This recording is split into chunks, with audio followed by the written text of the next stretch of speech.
Recebi o desafio de falar sobre a igreja como uma instituição de cura terapêutica, um espaço de cura na nossa sociedade brasileira. E isso me levou a uma experiência que eu tive quando nós estávamos começando a nossa igreja em São Paulo.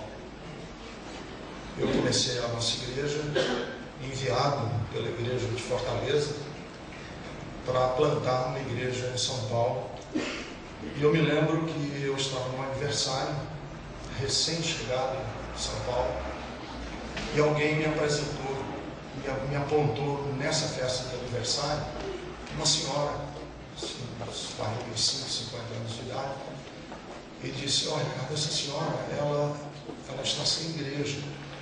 E como você está vindo aqui plantar uma igreja, seria bom você conversar com ela, que de repente... Aí eu pensei, ovelha sem pastor, pastor sem ovelha vai dar certinho.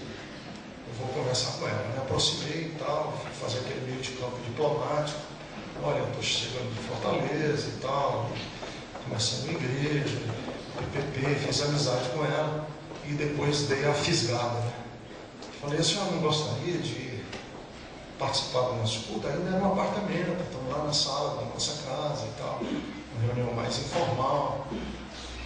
Ela disse: pastor, até que eu gostaria muito de ir, mas eu tenho uma receita médica do meu psiquiatra que eu não posso colocar os pés na igreja evangélica durante 6 meses, porque eu fui tão detonada na última igreja que eu fiz parte, que eu não posso mais participar.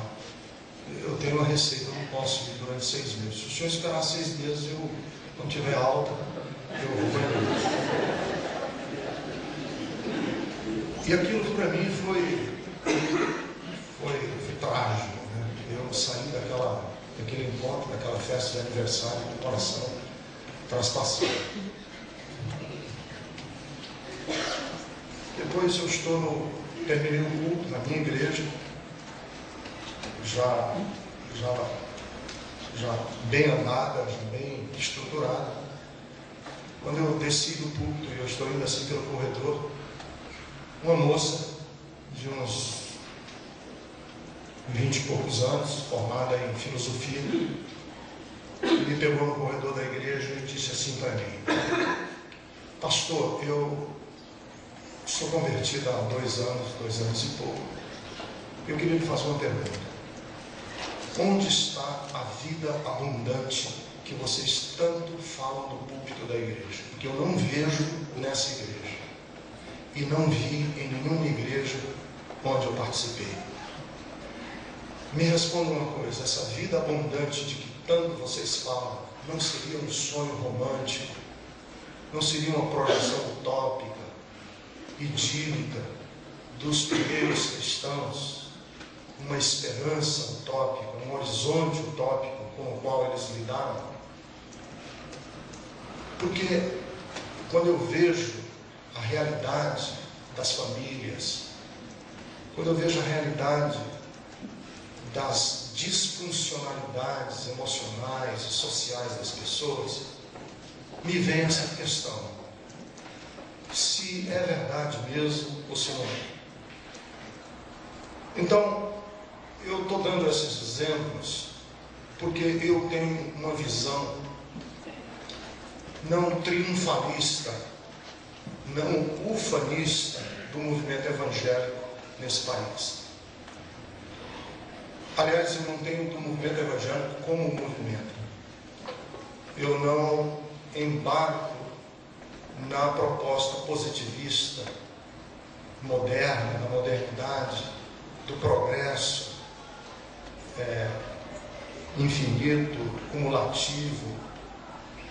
Eu acho que isso é um mito, que nós evangélicos embarcamos nele, e que, porque nós temos as nossas raízes fincadas no apogeu da modernidade, finalzinho do século XVIII, do século XIX, do século XX, herdeiros de um período de grande euforia otimista, característica de final de século, e aí que se consolida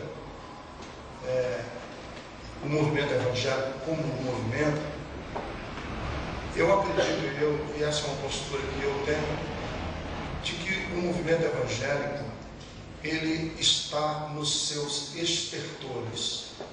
Nós estamos no fim de um ciclo, nós estamos no final de um projeto de igreja ocidental, herdeira do WASP americano, norte-americano, e que está nos seus últimos momentos como movimento. Mas eu não vejo isso como uma leitura pessimista, derrotista, catastrófica, trágica. Não, eu vejo isso com a maior naturalidade. Quantos movimentos cristãos ao longo da história tiveram os seus ciclos e terminaram, e que fizeram nascer outros? Quantas sociedades missionárias terminaram? Quantas escolas de pensamento cristão tiveram suas ascensão, apogeu, e entraram em decadência e terminaram? E